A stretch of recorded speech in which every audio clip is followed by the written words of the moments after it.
Hello friends, welcome to Shrika kitchen channel. ಇವತ್ತು ನೋಡಿ, ಉಳಿದಿರುವ ಚಪಾತಿ ಅಥವಾ ಬಿಸಿ ಚಪಾತಿ ಇದ್ದರೂ ಕೂಡ ನಾವು ಅದನ್ನು ತಣ್ಣಗಾದ್ಮೇಲೆ ಈ ರೀತಿ ಒಗ್ಗರಣೆ ಮಾಡಿಕೊಂಡ್ರೆ ತುಂಬಾ ಚೆನ್ನಾಗಿರುತ್ತೆ. ಮನೆಯಲ್ಲಿ ಎಲ್ರಿಗೂ ಇಷ್ಟ ಆಗುತ್ತೆ. ನೋಡಿ, ಒಂದು ಸಾರಿ ಖಂಡಿತ ಟ್ರೈ ಮಾಡಿ. ನೋಡಿ, ಚಪಾತಿನ ನಾನು ಈ ರೀತಿ ಕಟ್ ಮಾಡಿ ಇಟ್ಕೊಂಡಿದ್ದೀನಿ. ಈ ರೀತಿ ಉದ್ದುದಕ್ಕೆ ಕಟ್ ಮಾಡಿ ಇಟ್ಕೊಂಡಿದ್ದೀನಿ. ಬನ್ನಿ ಇವಾಗ ಇದಕ್ಕೆ ಒಗ್ಗರಣೆ ಮಾಡ್ಕೊರೋಣ.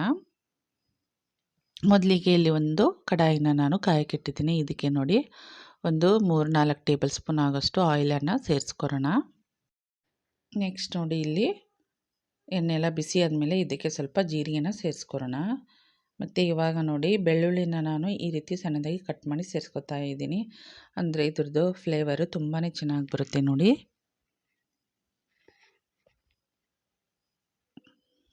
ಇವಾಗ ಬೆಳ್ಳುಳ್ಳಿ ಎಲ್ಲ ಸ್ವಲ್ಪ ಫ್ರೈ ಆಗಬೇಕು. ಇವಾಗ ಇದಕ್ಕೆ ಉದ್ದಿನಬೇಳೆ ಮತ್ತು ನೋಡಿ ಇಲ್ಲಿ ಕಡಲೆಬೇಳೆನ ಸ್ವಲ್ಪ ನಾನು ಸೇರಿಸ್ಕೊತಾ ಇದ್ದೀನಿ.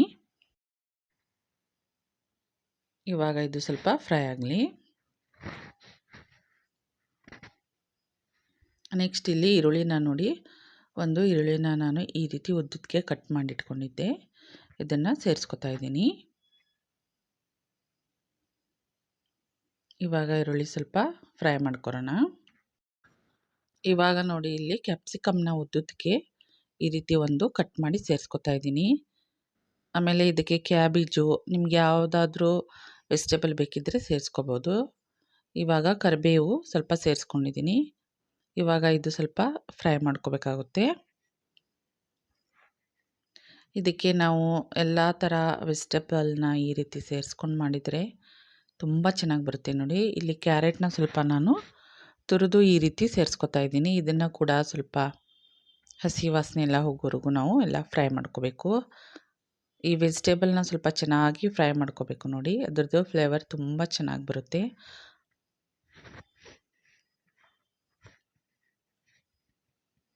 ಇವಾಗ ಇಲ್ಲಿ ಅರಿಶಿನ ಸ್ವಲ್ಪ ಸೇರಿಸ್ಕೊತಾ ಇದ್ದೀನಿ. ಅದನ್ನು ಕೂಡ ಇಲ್ಲಿ ಚೆನ್ನಾಗಿ ಮಿಕ್ಸ್ ಮಾಡ್ಕೊರೋಣ. ನೆಕ್ಸ್ಟ್ ಇಲ್ಲಿ ನೋಡಿ, ಒಂದು 1/4 ಟೇಬಲ್ ಸ್ಪೂನಷ್ಟು ಜೀರಿಗೆ ಪುಡಿ ಮತ್ತು ಒಂದು 1/4 ಟೇಬಲ್ ಸ್ಪೂನಷ್ಟು ಇಲ್ಲಿ ಧನಿಯಾ ಪೌಡ್ರನ್ನ ಸೇರಿಸ್ಕೊರೋಣ. ಮತ್ತು ಇಲ್ಲಿ ನೋಡಿ, ನಾನು ಪಿಜ್ಜಾ ಸಾಸ್ನ ಒಂದು ಸ್ವಲ್ಪ ಇಲ್ಲಿ ಒಂದು 1/4 ಟೇಬಲ್ ಸ್ಪೂನಷ್ಟು ಮಾತ್ರ ಸೇರಿಸ್ಕೊತಾ ಇದ್ದೀನಿ. ಇದನ್ನು ಇದ್ದರೆ ಸೇರಿಸ್ಕೋಬೋದು, ಇಲ್ಲಾಂದರೆ ಸ್ಕಿಪ್ ಮಾಡ್ಬೋದು. ಇಲ್ಲಿ ಟೊಮೆಟೊ ಸಾಸ್ನ ಕೂಡ ಒಂದು 2 ಟೇಬಲ್ ಸ್ಪೂನ್ ಆಗೋಷ್ಟು ನಾನು ಸೇರಿಸ್ಕೊತಾ ಇದ್ದೀನಿ. ಈ ರೀತಿ ಮಾಡಿದರೆ ನೋಡಿ, ಟೇಸ್ಟ್ ತುಂಬಾ ಚೆನ್ನಾಗಿ ಬರುತ್ತೆ. ಮಕ್ಕಳಂತೂ ತುಂಬ ಇಷ್ಟಪಟ್ಟು ಇದನ್ನು ಸವಿತಾರೆ. ನೋಡಿ, ತುಂಬ ಚೆನ್ನಾಗಿ ಬರುತ್ತೆ. ಇದನ್ನು ಸ್ವಲ್ಪ ನಾವು ಈ ರೀತಿ ಫ್ರೈ ಮಾಡ್ಕೋಬೇಕಾಗುತ್ತೆ. ಇಲ್ಲಿ ಸ್ವಲ್ಪ ಅಚ್ಕಾರದ ಪೌಡರ್ನ ಸ್ವಲ್ಪ ಇಲ್ಲಿ ಸೇರಿಸ್ಕೊತಾ ಇದ್ದೀನಿ. ಇವಾಗ ಇದನ್ನು ಕೂಡ ಒಂದು ಸಾರಿ ಚೆನ್ನಾಗಿ ಈ ರೀತಿ ಮಿಕ್ಸ್ ಮಾಡ್ಕೊರೋಣ.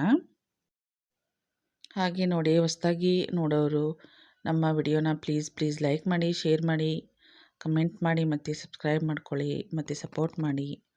ನೋಡಿ, ಇವಾಗ ಇದು ಎಲ್ಲ ಚೆನ್ನಾಗಿ ಈ ರೀತಿ ಫ್ರೈ ಆಗಿದೆ. ಇವಾಗ ನಾವು ಕಟ್ ಮಾಡಿಟ್ಟಿರುವ ಈ ಚಪಾತಿನ ಇಲ್ಲಿ ಸೇರಿಸ್ಕೊರೋಣ. ಮತ್ತು ನೋಡಿ, ಅದನ್ನು ಎಲ್ಲ ಚೆನ್ನಾಗಿ ಈ ರೀತಿ ಮಿಕ್ಸ್ ಮಾಡ್ಕೊರೋಣ. ನೋಡಿ, ಇವಾಗ ಎಲ್ಲನೂ ಒಂದು ಸಾರಿ ಚೆನ್ನಾಗಿ ಮಿಕ್ಸ್ ಮಾಡ್ಕೊಂಡಾಗಿದೆ. ಇದಕ್ಕೆ ನೋಡಿಕೊಂಡು ಇವಾಗ ನಾವು ಉಪ್ಪನ್ನು ಸ್ವಲ್ಪ ಸೇರಿಸ್ಕೊರೋಣ ಮತ್ತು ಎಲ್ಲ ಚೆನ್ನಾಗಿ ಈ ರೀತಿ ಮಿಕ್ಸ್ ಮಾಡ್ಕೊರೋಣ. ನೋಡಿ, ಎಷ್ಟು ಚೆನ್ನಾಗಿ ಕಾಣ್ತಾ ಇದೆ. ಟೇಸ್ಟ್ ಅಂತೂ ತುಂಬಾ ಚೆನ್ನಾಗಿ ಬರುತ್ತೆ. ಒಂದು ಸಾರಿ ನೀವು ಇದನ್ನು ಖಂಡಿತ ಟ್ರೈ ಮಾಡಿ ನೋಡಿ.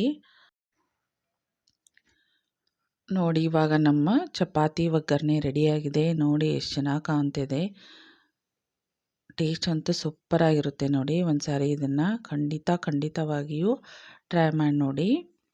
ಇವಾಗ ಇಷ್ಟ ಆದರೆ ಸಾಕು. ಇದಕ್ಕೆ ಇವಾಗ ನಾನು ಮೇಲ್ಗಡೆಯಿಂದ ಸ್ವಲ್ಪ ಕೊತ್ತಂಬರಿ ಸೊಪ್ಪನ್ನು ಸೇರಿಸ್ಕೊತಾ ಇದ್ದೀನಿ. ನೋಡಿ, ಎಷ್ಟು ಚೆನ್ನಾಗಿ ಕಾಣ್ತಾ ಇದೆ.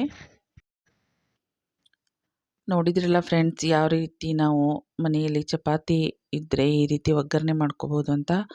ಹಾಗೆ ನಾವು ಮಾಡುವ ಈ ವಿಡಿಯೋ ಇಷ್ಟವಾದಲ್ಲಿ ಪ್ಲೀಸ್ ಲೈಕ್ ಮಾಡಿ, ಶೇರ್ ಮಾಡಿ, ಕಮೆಂಟ್ ಮಾಡಿ ಮತ್ತು ಸಬ್ಸ್ಕ್ರೈಬ್ ಮಾಡ್ಕೊಳ್ಳಿ ಮತ್ತು ಬೆಲ್ ಐಕಾನನ್ನು ಪ್ರೆಸ್ ಮಾಡೋದನ್ನು ಮರಿಬೇಡಿ. Thank you.